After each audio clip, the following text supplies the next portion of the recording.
"Grandpa, don't go in there! Get in your car and leave! Don't tell anyone!" My 8-year-old grandson screamed. When I asked what happened, he said, "Mom and Dad are very bad." 5 minutes later, my daughter called 37 times. I already suspected why, so I put my plan into action. I'm glad to have you here. Follow my story until the end and comment the city you're watching from, so I can see how far my story has reached. I'm Henry, and at 66 years old, I thought I knew everything about my family. I was wrong, dead wrong. It was a Thursday afternoon in late September when I decided to surprise my daughter Amelia with an impromptu visit. She lived about 40 minutes away in one of those pristine suburban neighborhoods where every lawn looked like it belonged in a magazine. I'd been meaning to see my grandchildren more often, especially little Tommy, who was 8, and his sister Layla, who was 6. Life had been keeping me busy since my wife Martha passed 2 years ago, and I felt guilty about not being the grandfather I wanted to be. The drive over was pleasant enough. I stopped at the toy store and picked up a new puzzle for Tommy and some art supplies for Layla. Simple gifts, but I knew they'd appreciate them. I was humming along to an old Sinatra song on the radio, feeling good about my spontaneous decision to drop by. When I pulled into Amelia's driveway, everything looked normal. The house was a beautiful 2-story colonial with white shutters and a perfectly manicured front yard. Albert's black sedan was parked in the garage, and I could see Amelia's car too. Good, I thought. The whole family would be home. I grabbed the gifts from the passenger seat and walked up the stone pathway to the front door. The afternoon sun was warm on my back, and I could hear the faint sound of children playing somewhere in the neighborhood. It felt like the perfect setting for a family visit. But before I could even reach the door, it flew open. Tommy burst out, his face flushed and his eyes wide with something I couldn't quite identify at first. Fear? Panic? He ran straight to me, nearly knocking me over as he grabbed onto my legs. "Grandpa, don't go in there," he said, his voice high and urgent. "Get in your car and go away. Don't tell anyone you came here." I set down the gifts and knelt to his level, my heart immediately racing. In all my years as a father and grandfather, I'd never seen a child look so genuinely terrified. His little hands were shaking as they gripped my jacket. "Tommy, what's wrong? What happened?" I asked, trying to keep my voice calm, even though alarm bells were going off in my head. He looked over his shoulder toward the house, then back at me. "Mommy and Daddy are very bad people," he whispered, as if someone might overhear him. "They told me never to tell anyone, but Grandpa, they're really, really bad." My blood ran cold. The way he said it, the tremor in his voice, the way his whole body seemed to be vibrating with nervous energy. This wasn't a child being dramatic about getting in trouble or not getting his way. This was genuine terror. "Tommy, slow down," I said, placing my hands on his small shoulders. "Can you tell Grandpa what happened? What did Mommy and Daddy do?" He shook his head frantically. "I can't tell. They said if I ever tell anyone, something really bad will happen. But Grandpa, I don't want you to go in there. Please don't go in there." That's when I noticed Layla standing in the doorway. She was partially hidden behind the frame, but I could see her little face peeking out. Even from a distance, I could tell she'd been crying. Her cheeks were red and blotchy, and she had that hollow look children get when they've been scared for too long. "Hi, sweetheart," I called to her gently. "Come say hi to Grandpa." She shook her head and disappeared back into the house. Tommy's grip on my jacket tightened. "She's scared too," he said. "We're always scared now." The words hit me like a physical blow. Always scared? What did that mean? I'd been to this house dozens of times over the years. Amelia and Albert had always seemed like loving parents. Sure, they were a bit strict, but nothing that raised any red flags. How had I missed something so serious that my own grandchildren were living in fear? I stood up slowly, my mind racing.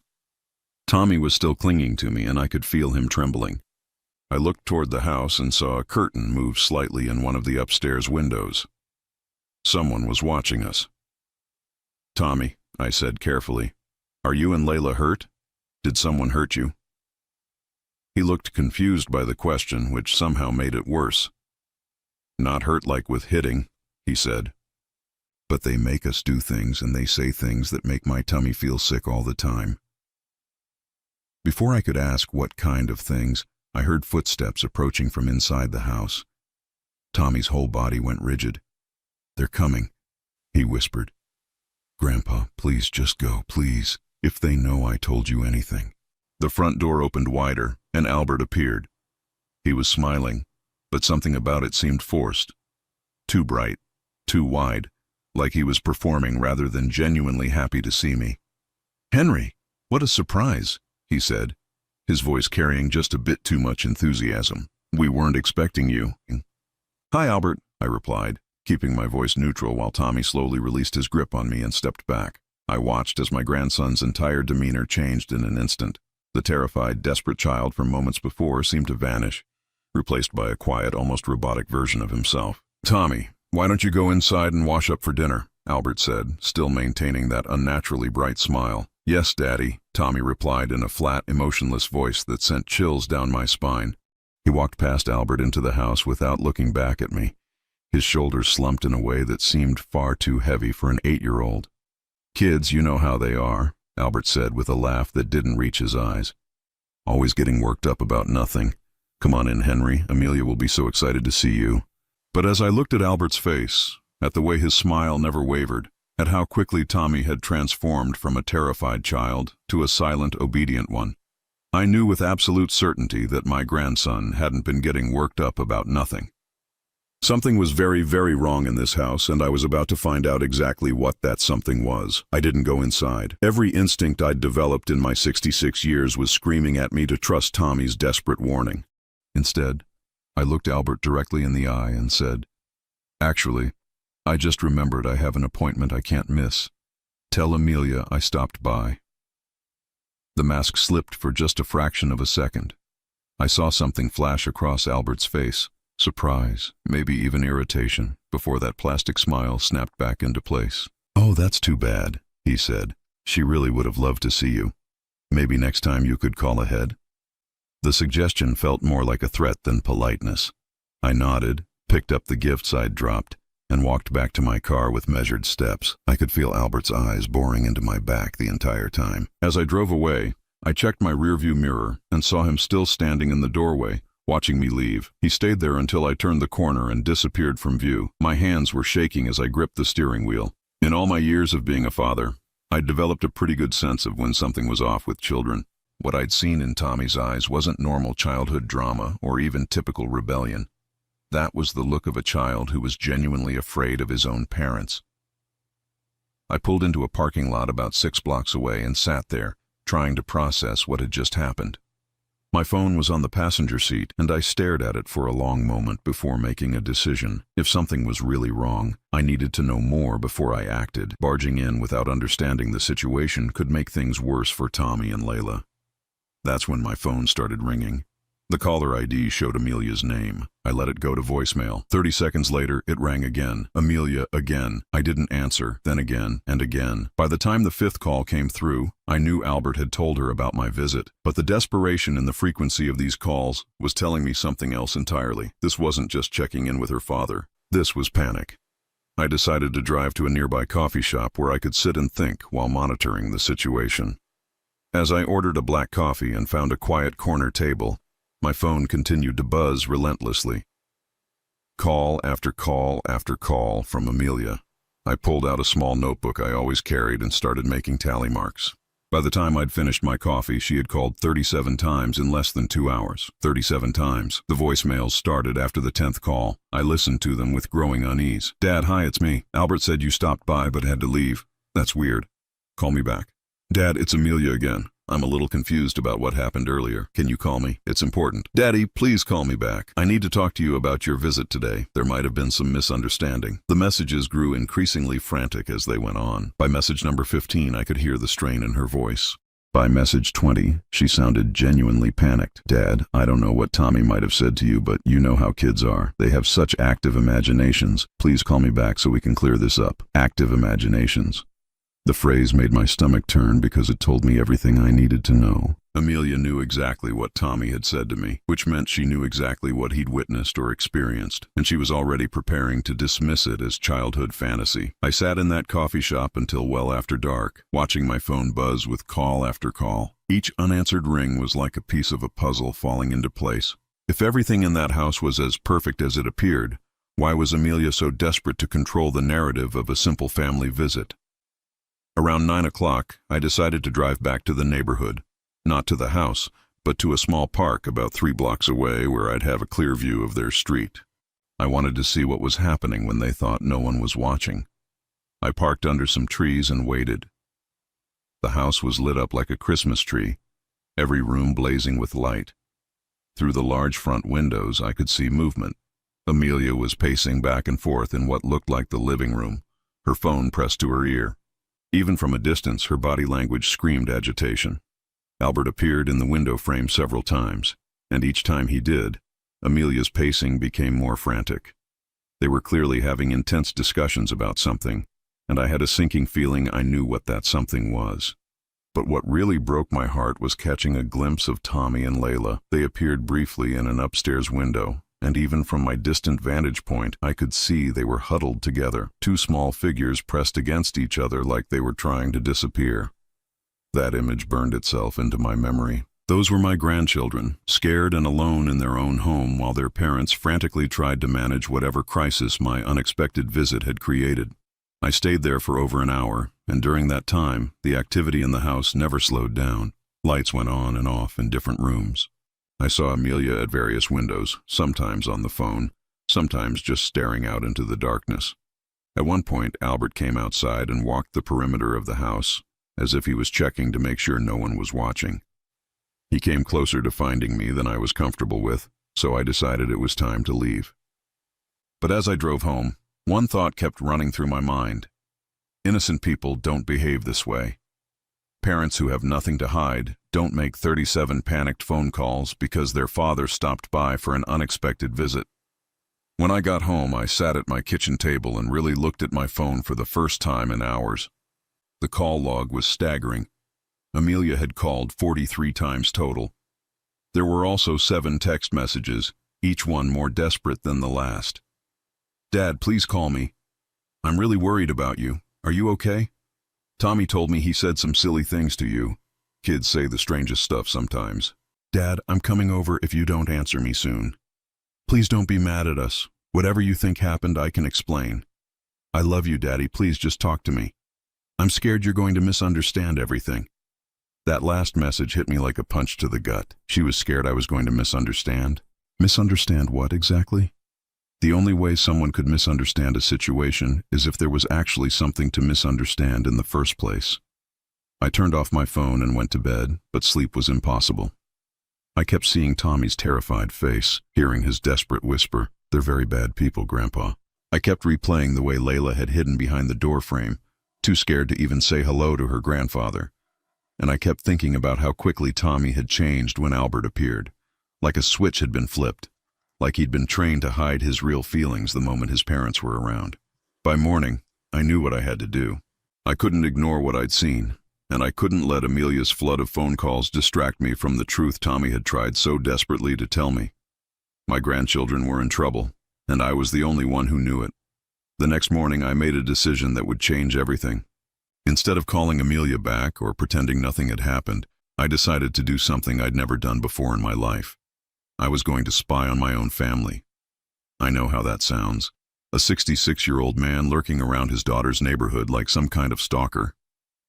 But Tommy's terror had been real, and those 43 phone calls weren't the reaction of innocent parents. Something was happening in that house, and I was going to find out what. I drove back to the neighborhood around 7 in the morning, parking on a side street where I could see their house but remain hidden behind a row of hedges. I brought my binoculars, the ones I used for bird watching, and settled in to wait. What I saw over the next 3 hours shattered everything I thought I knew about my daughter's family. At 7:15, Albert left for work. Normal enough. But about 10 minutes after his car disappeared down the street, I saw movement in the backyard. Amelia had come outside with Tommy and Layla, and even from my distant position, I could tell something was very wrong with the scene. The children were standing perfectly still, like little soldiers at attention. Amelia was pacing back and forth in front of them, and though I couldn't hear what she was saying, her body language was aggressive, angry. She kept pointing at them, and with each gesture, I could see both kids flinch. Then something happened that made my blood run cold. Amelia grabbed Tommy by the shoulders and shook him, hard. The little boy's head snapped back and forth, but he didn't cry out. He didn't even react. He just stood there and took it, like he was used to it. I had to grip the steering wheel to keep from jumping out of the car right then and there. After shaking Tommy, Amelia knelt down to his level and appeared to be speaking directly into his face. Whatever she was saying, it was making him nod frantically.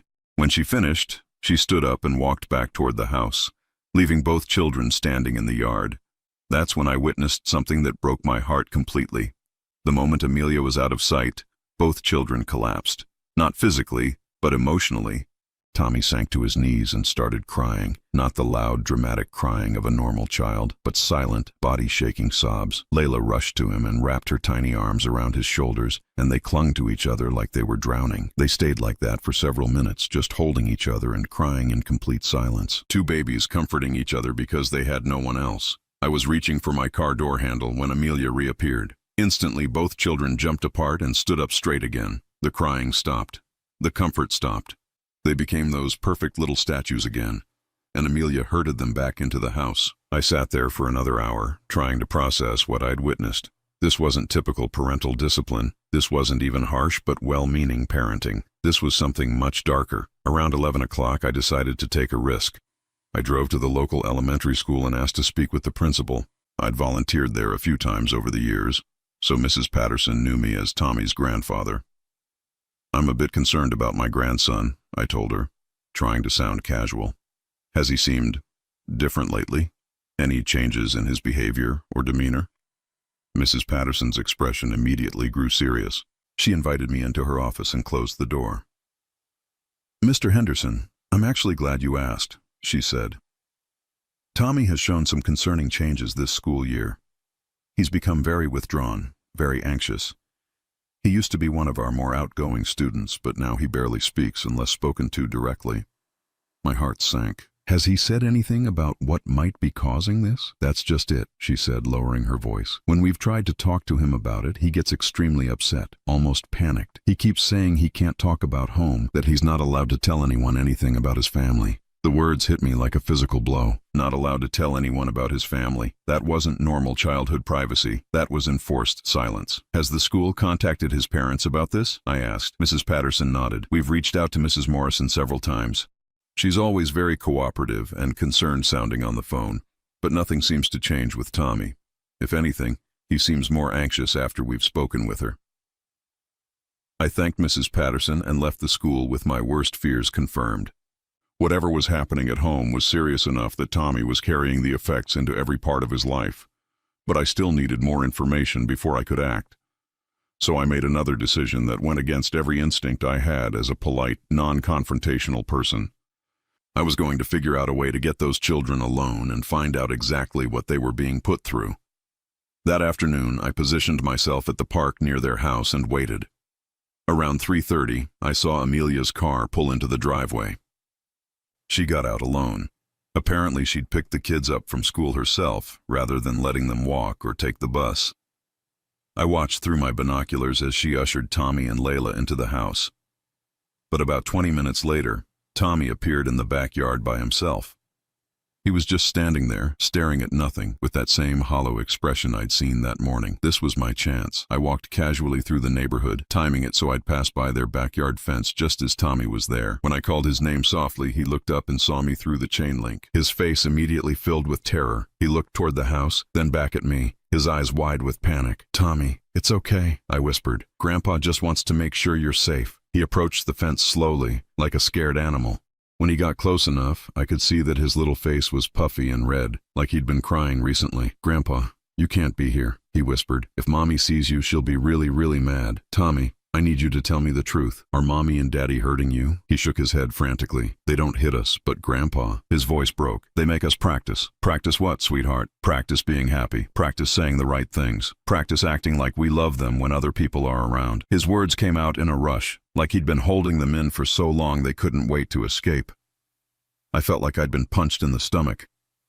"What happens if you don't practice right?" Tommy's whole body started shaking. "They take away everything. No food, no toys, no talking to each other. And they tell us that if we ever tell anyone the truth, they'll make Layla go away forever. And it will be my fault." The piece of the puzzle that had been missing suddenly clicked into place. This wasn't just neglect or even abuse in the traditional sense. This was systematic psychological manipulation. Amelia and Albert were training their children to be perfect little actors, to perform happiness and love for the outside world while living in constant fear at home.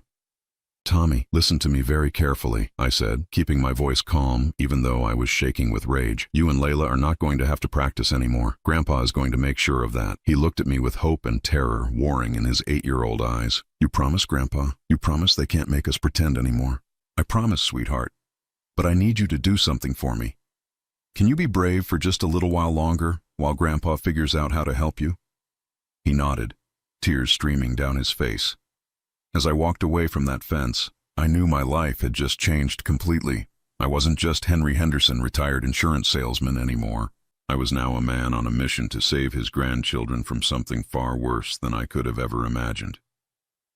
And I was going to make sure Amelia and Albert never got the chance to hurt those babies again. That night, I didn't sleep. I sat at my kitchen table with a yellow legal pad, mapping out everything I knew and everything I needed to do. At 66 years old, I'd never imagined I'd be planning what essentially amounted to a rescue mission for my own grandchildren, but that's exactly what this had become. The first thing I did was write down everything Tommy had told me, word for word, while it was still fresh in my memory. Practice being happy, practice saying the right things, practice acting like we love them when other people are around. The words made me physically sick to write, but I knew I'd need every detail if this was going to work. I'd spent 38 years in the insurance business, which meant I'd learned a thing or two about documentation and building a case. If I was going to protect Tommy and Layla, I couldn't just rely on the word of an 8-year-old boy. I needed evidence, and I needed a plan that would keep the children safe while I gathered it. The next morning, I made my first call to my lawyer, David Chen. I'd known David for 15 years. He'd handled Martha's estate and various other legal matters for me over the years. He was also one of the few people I trusted completely. "David, I need your help with something, and I need you to keep this strictly confidential for now," I told him. "Of course, Henry. What's going on?" I gave him the basic outline of what I'd discovered, leaving out some of the more emotional details but hitting all the key points. There was a long silence when I finished. "Henry, these are very serious allegations," David said finally. "If what you're telling me is true, we're talking about psychological abuse and manipulation of minors. But we need to be very careful about how we proceed. If we move too fast or make the wrong move, it could make things worse for the children." "That's exactly what I was afraid of," I said. "What do you recommend?" "First, we need to document everything.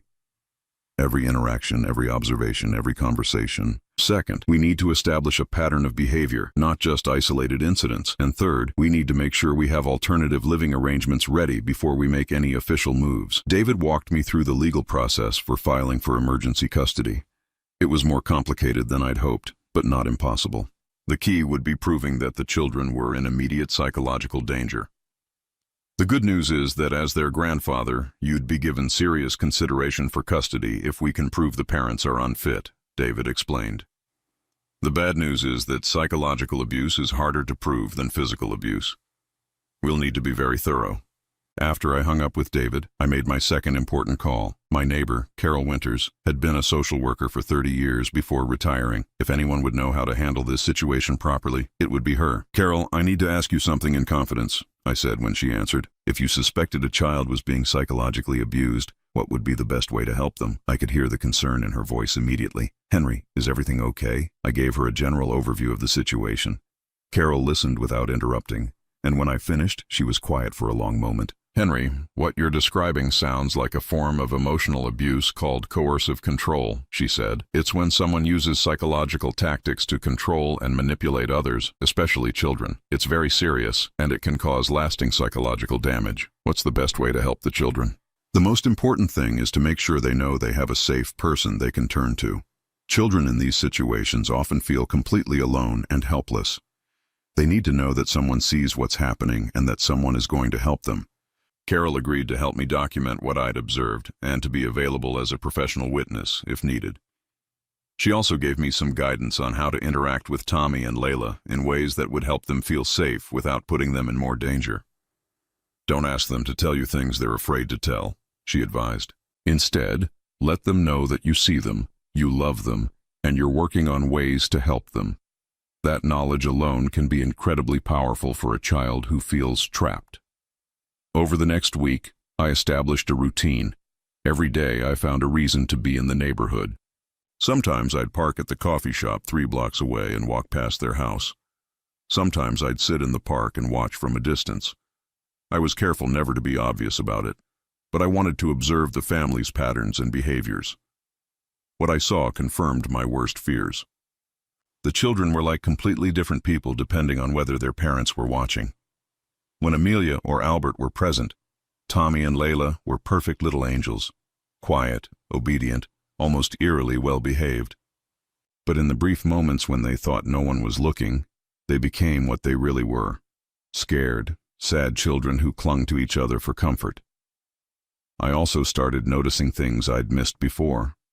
The way Amelia's voice changed when she talked to the children versus when she talked to other adults. The way Albert positioned himself to block other people's view of the children during conversations. The way both kids immediately looked to their parents for approval before answering even simple questions like, "How was school today?"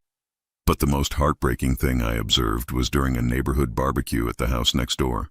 I'd positioned myself where I could see into the backyard, and I watched as Tommy and Layla performed for the neighbors.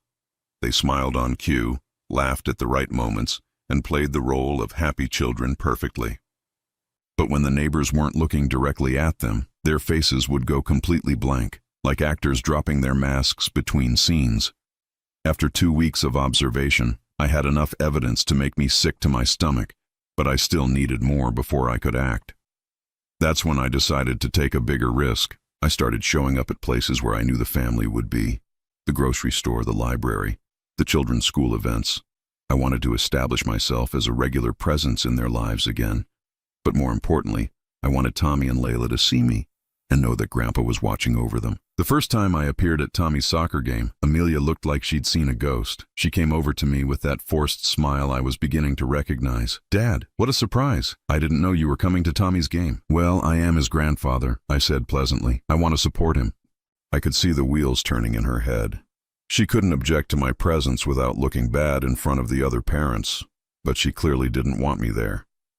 "Of course," she said. "It's just that you usually let us know when you're planning to come to things." "I'll try to remember that," I said, settling into my lawn chair and making it clear I wasn't going anywhere. During the game, I watched Amelia like a hawk. Every time Tommy made a mistake, missing a pass or being in the wrong position, I saw her face tighten with anger. But when other parents were looking, she was all smiles and encouragement. "Great try, sweetie," she'd call out in a voice that sounded supportive but had an edge to it that made my skin crawl. After the game, Tommy ran over to me, and for just a moment, his face lit up with genuine happiness. But then he glanced at his mother, and that light immediately dimmed. "Hi, Grandpa," he said quietly. "I didn't know you were coming." "I wanted to see you play," I told him. "You did great out there." Before Tommy could respond, Amelia was beside us. "Say thank you to Grandpa, Tommy, and then we need to get going."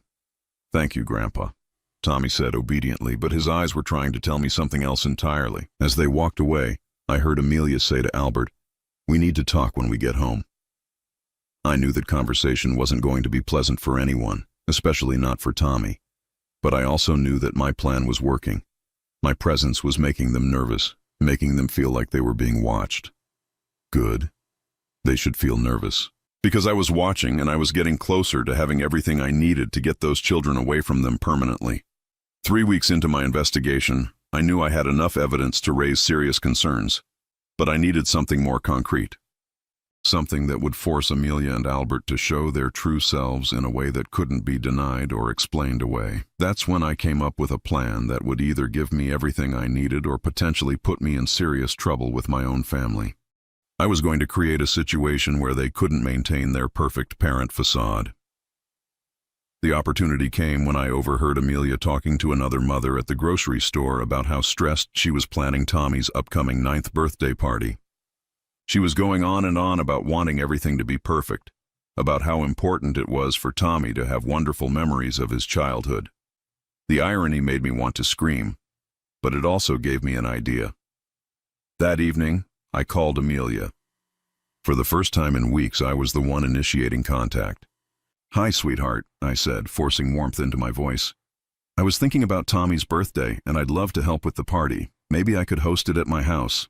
I have that big backyard, and I know how much the kids love the swing set Martha and I put in. There was a long pause. I could practically hear her calculating the pros and cons of this offer. "Oh, Dad, that's so sweet of you," she said finally, but her voice was tight. "But we've already made arrangements. The party is going to be at our house." "Well, then let me help with the planning. I could handle the decorations or maybe organize some games for the kids. It would mean so much to me to be involved." Another pause. "Let me talk to Albert and get back to you." I knew she'd agree. They couldn't refuse their children's grandfather's offer to help without raising questions, especially since I'd been making myself such a visible presence in their lives lately. But I also knew they'd want to control every aspect of my involvement. Sure enough, she called back the next day with a list of very specific tasks I could handle. I could bring balloons. I could help set up tables and chairs. I could even handle the photography, since I'd always been good with my camera. But I was not to plan any activities, not to interact with the other parents unsupervised, and definitely not to give Tommy his gift in front of the other children. That last restriction told me everything I needed to know. They were afraid of what I might say or do if I had Tommy's attention while other people were watching. The party was set for the following Saturday afternoon. I spent the week preparing, but not in the way Amelia expected. I arranged for Carol Winters to be, coincidentally, walking her dog past the house during the party. I made sure David Chen knew exactly when and where this was happening, in case something went wrong and I needed legal backup quickly. And I prepared a gift for Tommy that I knew would create exactly the reaction I was hoping for. Saturday arrived gray and chilly, but dry enough for an outdoor party. I showed up an hour early, as requested, with my car full of balloons and my professional quality camera around my neck. Amelia and Albert were already in full performance mode, bustling around the backyard, arranging everything to look perfect. "Dad, thank you so much for helping," Amelia said, giving me a hug that felt completely artificial. "The kids are so excited that Grandpa is going to be here for the whole party." But when I looked around, I didn't see any excited children. Tommy was sitting on the back steps, dressed in new clothes that looked uncomfortable, staring at his hands. Layla was beside him, wearing a frilly dress that seemed more suited for a wedding than a child's birthday party. Neither of them looked happy or excited. They looked like they were preparing for an ordeal. "Hi, birthday boy," I said, walking over to Tommy. "How does it feel to be 9 years old?" He looked up at me, and for just a moment I saw a flash of real emotion in his eyes. Relief, maybe even hope. But then Amelia was there. "Tommy, what do you say to Grandpa?" she prompted. "Thank you for coming to my party, Grandpa," he said in that flat, rehearsed voice that made my heart ache. As the other families began arriving, I watched Amelia and Albert transform into the perfect hosts. They greeted each family with enthusiasm, complimented the children on their clothes, made sure everyone felt welcome. And they orchestrated Tommy and Layla like directors positioning actors on a stage. "Tommy, honey, why don't you show the Johnson boys your new bike?" Amelia would suggest, and Tommy would obediently lead the other children to the garage. "Layla, sweetheart, Mrs. Martinez was asking about your art project from school. Why don't you tell her about it?" And Layla would recite what sounded like a memorized description of her artwork. I took photos throughout the afternoon, but I wasn't just capturing the party. I was documenting the performance, the way Tommy's smile never reached his eyes, the way Layla kept glancing at her parents for approval before speaking, the way both children became more animated when other adults paid attention to them, as if they were starved for genuine interaction. But I was also watching Amelia and Albert, waiting for the moment when their masks would slip. That moment came when it was time for Tommy to open his presents. All the children had gathered in a circle on the grass, and the pile of wrapped gifts sat in the center. Tommy was directed to sit at the front, with Amelia and Albert flanking him like bodyguards. I positioned myself where I could see everything clearly and started taking pictures. Tommy opened each gift with polite enthusiasm, thanking each child and their parents appropriately. But I could see the strain on his face. This wasn't a child enjoying his birthday presents. This was a child performing the role of grateful birthday boy. Then he got to my gift. I'd wrapped it carefully in bright blue paper, Tommy's favorite color, though I doubted his parents remembered that detail. When he tore off the wrapping, he revealed a simple wooden box with his name carved into the lid. Tommy's face lit up with the first genuine emotion I'd seen from him all day. "Grandpa, did you make this?" "I did," I said. "Open it up." Inside the box was a collection of things I'd saved from Tommy's early childhood. Photos of him as a baby with Martha and me. A little toy car he'd played with during visits to our house. A drawing he'd made for us when he was 4 years old. And at the bottom, a letter I'd written to him about how proud I was to be his grandfather and how much I loved him. For a moment, Tommy forgot where he was. He pulled out each item with wonder, examining the photos, holding the little car like it was made of gold. When he found the letter, he looked up at me with tears in his eyes. "Grandpa, this is the best present ever," he said, and his voice was completely natural for the first time all day. That's when Amelia snapped. "Tommy, that's enough," she said sharply. "You have other presents to open." But Tommy didn't hear her. He was too absorbed in reading the letter, his lips moving silently as he worked through the words. "Tommy," Albert said, his voice carrying a warning that made several of the other parents look up. Tommy finally looked up from the letter, and I saw something beautiful happen. For just a moment, he wasn't the scared, obedient child they'd trained him to be. He was a 9-year-old boy who just received something that meant the world to him. "Mom, Dad, look what Grandpa made for me," he said, holding up the box. "He saved all this stuff from when I was little." "That's very nice, sweetheart," Amelia said through gritted teeth. "But we need to finish opening presents so we can have cake." "But Mom, look at this picture," Tommy insisted, showing her a photo of him sitting on Martha's lap. "That's great-grandma Martha. Grandpa says she loved me very much." I watched Amelia's face carefully, and I saw the exact moment when her control started to crack. Her smile became strained, her jaw tightened, and her eyes flashed with something that looked dangerously close to rage. "Tommy, put that away right now," she said, and this time her voice was sharp enough that several of the other children stopped what they were doing to stare. "But Mom," I said, "put it away." Amelia's voice cracked like a whip, and suddenly the entire party went silent. Tommy flinched as if he'd been slapped. The joy drained from his face instantly, replaced by that familiar look of fear. He quickly shoved everything back into the box and closed the lid, his hands shaking. "I'm sorry, Mommy," he whispered. The other parents were staring now, clearly uncomfortable with what they'd just witnessed. Mrs. Martinez looked particularly concerned, glancing between Tommy's terrified face and Amelia's angry one. Albert jumped in quickly, trying to salvage the situation. "Sorry about that, everyone. Birthday parties can be overwhelming for kids sometimes. Tommy, why don't you open your present from the Johnsons next?" But the damage was done. I had captured the whole thing on camera, and more importantly, 8 other families had witnessed Amelia losing control over something as innocent as a child being excited about a gift from his grandfather. As Tommy mechanically opened the remaining presents, I noticed several of the parents whispering to each other. Mrs. Martinez kept watching Tommy with concern. Mr. Johnson looked deeply uncomfortable. When the party ended an hour later, I lingered while the other families said their goodbyes. I wanted to hear what they said to Amelia and Albert, and more importantly, I wanted to see how my daughter and son-in-law behaved once they thought the performance was over. I didn't have to wait long. The moment the last guest left and we were alone in the backyard, Amelia turned on Tommy with a fury that took my breath away. "What did I tell you about showing off in front of company?" she hissed, grabbing the wooden box from his hands. "You embarrassed us in front of everyone." "Amelia, he's just a child," I started to say, but Albert cut me off. "Henry, I think you should go," he said coldly. "The kids are tired, and we need to clean up." But I wasn't going anywhere. Not when I'd finally seen behind their mask, and definitely not when Tommy was looking at me with desperate eyes, silently begging me not to leave him alone with them. "Actually," I said, "I think we all need to have a conversation." The backyard felt like a battlefield.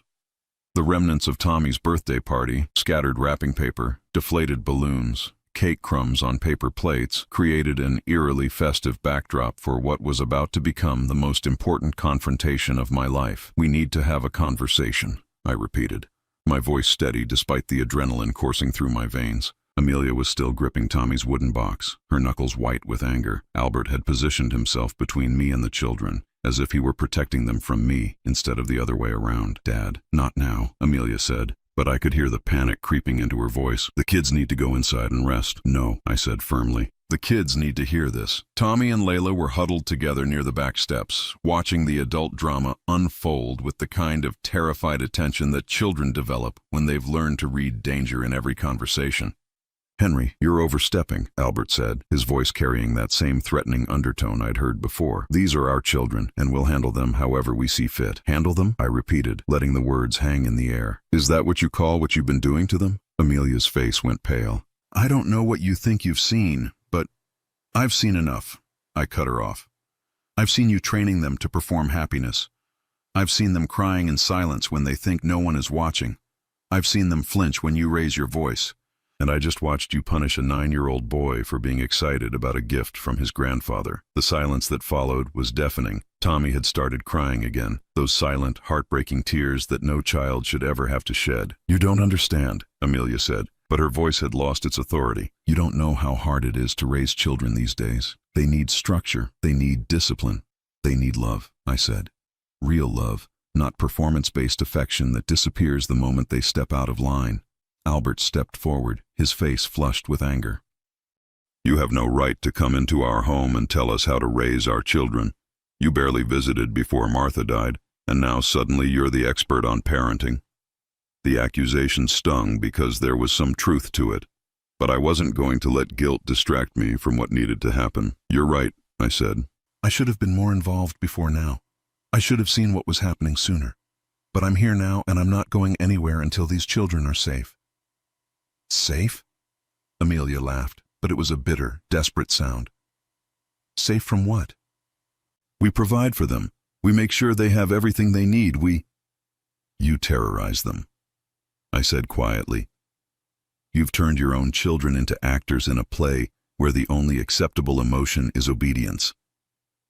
Behind Albert, I could see Tommy trying to comfort Layla, who had started shaking.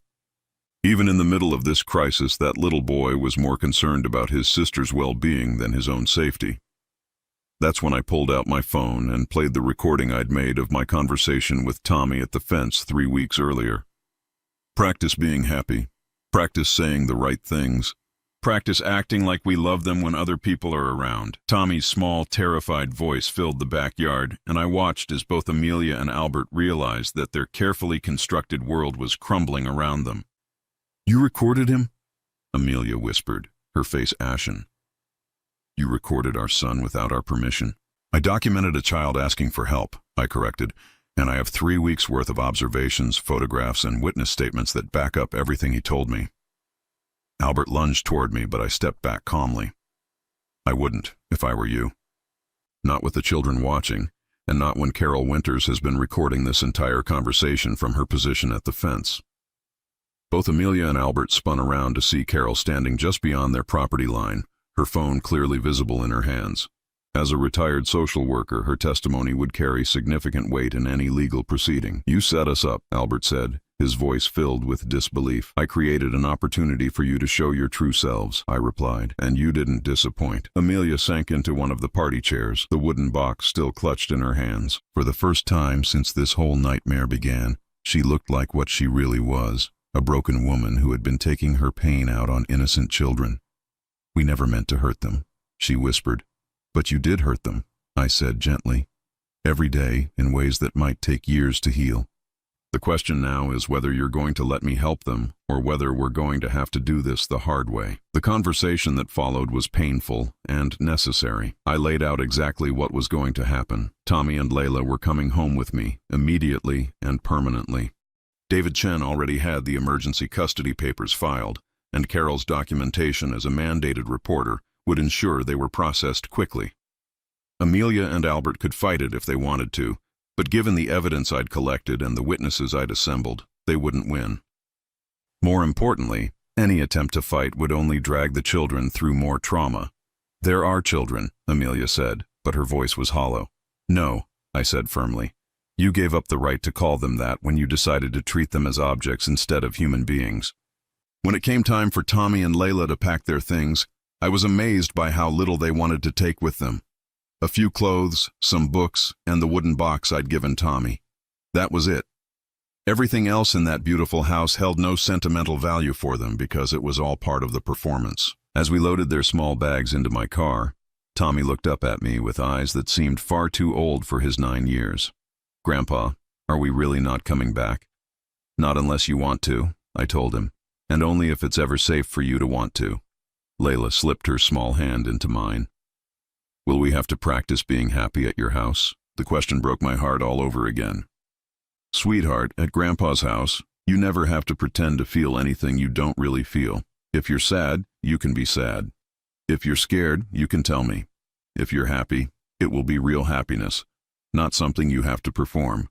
6 months later, I was sitting in my backyard watching Tommy and Layla play on the swing set that Martha and I had installed years ago for visits that had never happened often enough. They were laughing, really laughing, not the careful, measured laughter they'd been trained to perform. Tommy had started speaking up in school again. His teacher told me that he'd raised his hand in class last week to disagree with something she'd said, respectfully but confidently. For most parents, that might be concerning. For me, it was a miracle. It meant he was learning that his own thoughts and opinions had value.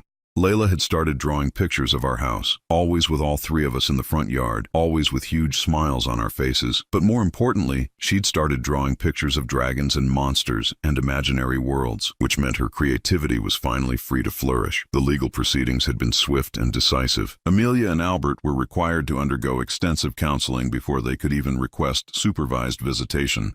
And honestly, I wasn't sure they ever would.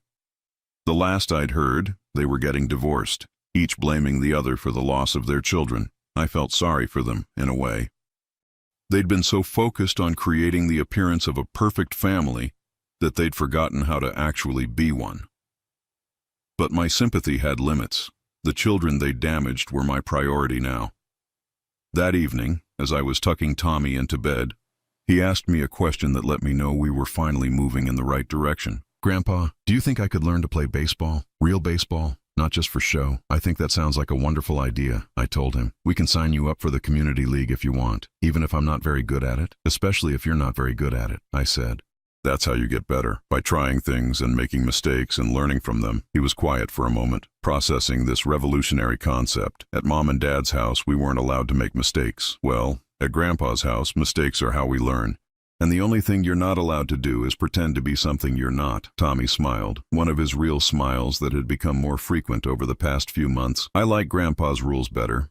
As I turned off his light and headed downstairs, I reflected on how much my life had changed since that September afternoon, when Tommy had begged me not to go into his house.